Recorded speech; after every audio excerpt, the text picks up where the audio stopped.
Hello, human designers. Welcome to 12 Blue Lines. I am Isa Silver. The sun is in the gate of originality, gate one, and the earth is in the gate of orientation, gate two. We have 6 yang lines here and 6 yin lines here. And this was the beginning of me seeing the yin and yang lines. Yin and yang, yin and yang. Yeah, they come out of my mouth differently at different days, don't they? Kind of like process and process. Okay, so what is this polarity about? Well, for one thing, it's about polarity, but do you notice it's in the identity center? So the babies being born this week have a light shining in them that is about the expression, the yang expression, gate one coming out and towards the throat. And they are grounded in the yin, the orientation, the ability, not the ability, the place to receive the resources for mutation and growth from. The magnetic monopole is here. We don't choose our orientation, so to speak. But we might think that we're supposed to lead with our ego or our mind. And that's what I want to focus on today. Neither of these is about ego nor mind, but of course they get involved. The foundation of originality, manifestation. Of course, it's not actually getting to the throat. It's not like that. It's really about creation and creation with unforeseeable timing is the blue line here, which means that on the bright side, there is right timing. And on the shadow side, there is an ego that wants to force creativity. True creativity has nothing to do with the ego, nothing to do with material gain per se. It's it's that it's this thing that humanity can do. We can create. What is that balanced by here? Intuition.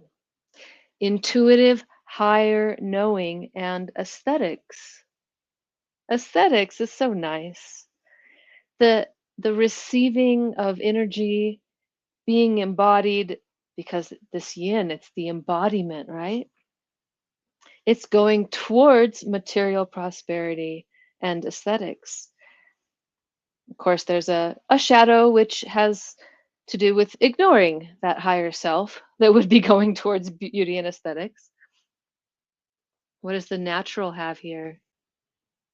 Second line, expression conditioned by beauty and ideals. On the bright side, ideals and values favor the expression of beauty. On the shadow side, Mars, of course, it's desire and passion that shape the self and limit creative potential. Now, in the emotional realm of things, desire and passion can create things, but here it's getting in the way of the individual mutation that is possible through originality. What balances that? Genius, a natural gift that cannot be learned. It makes me want to try to embody it, just like, oh, what? I can't learn it? Watch me. An unconscious alignment of stimulus and response. That is genius. An unconscious alignment of stimulus and response. Well, can I consciously do it? I don't know. Apparently not. The shadow includes this line, genius as madness. The genius who abuses higher knowledge for the enhancement of personal power.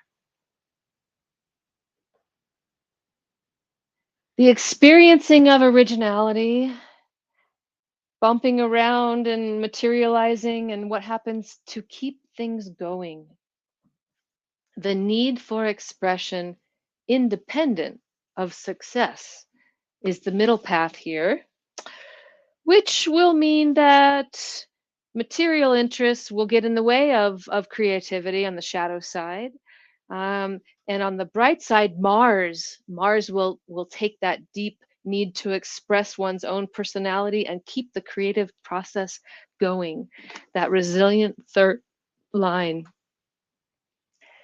balanced by patience. The yin side is patience, receptivity, and learning as a lifetime's task.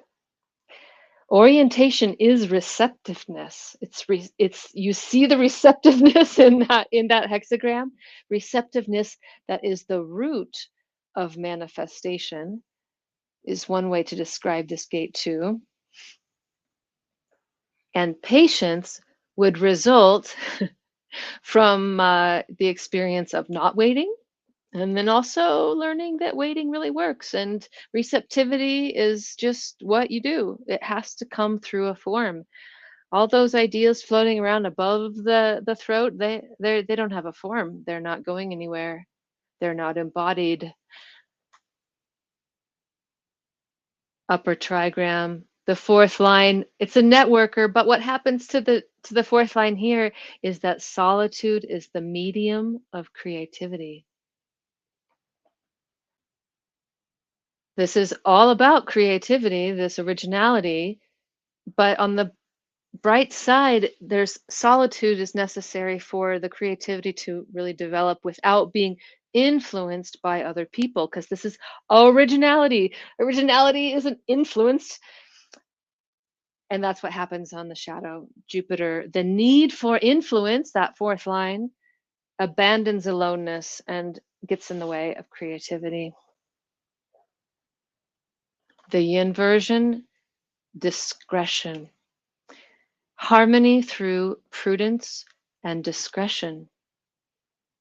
This is a fourth line that doesn't even have to express anything to bring the higher knowledge into a team and be that fourth line that makes things happen.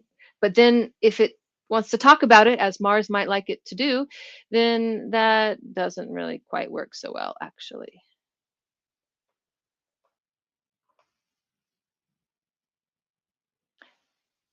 The power of attraction. The fifth line, the clarity expression of originality. It's the power to stay with the creative process because this is a pulse. This is melancholic. This is unusual. It's never been done before. It's original, and the collective is not very interested in it. So, how to say that? Well, I'll just say it's funny that the ego is in the exaltation here with Mars, attraction that results from the power of the ego to stay with and endure the creative process.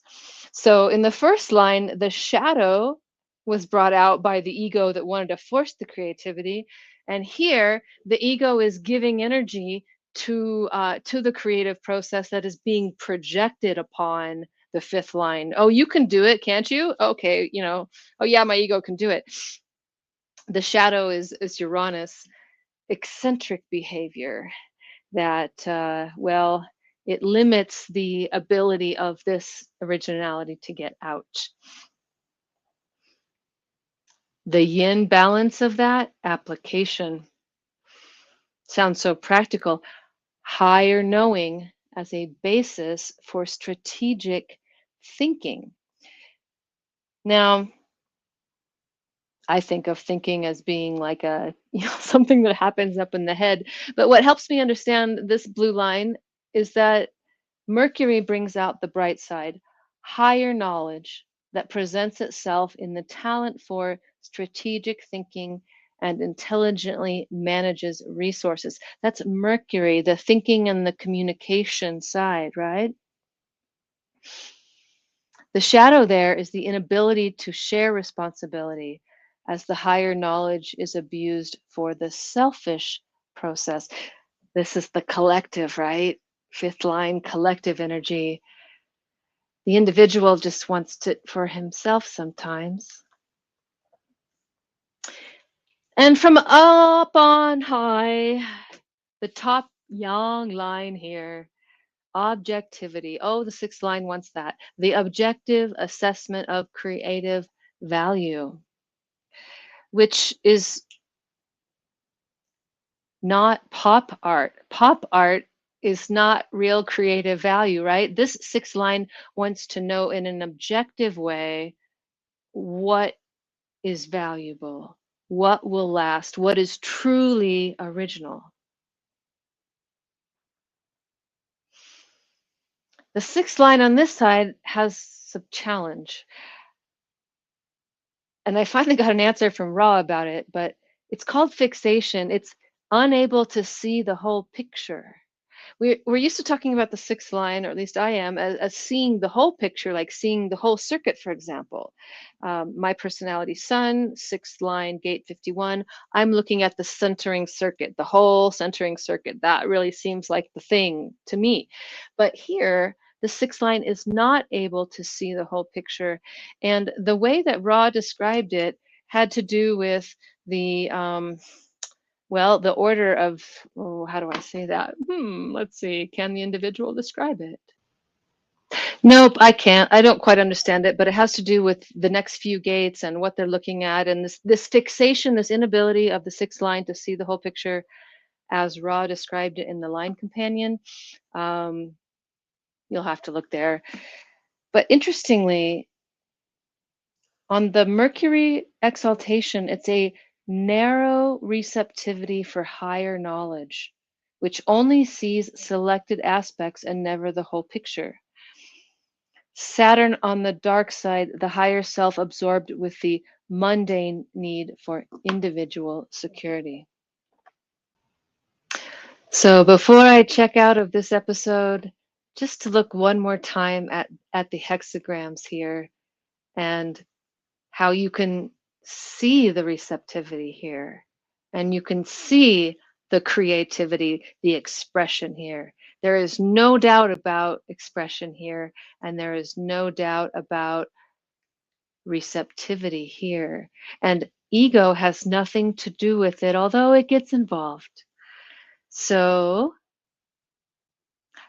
even if you don't carry either of these gates, you get conditioned by it all the time. Second gate people are always moving us around.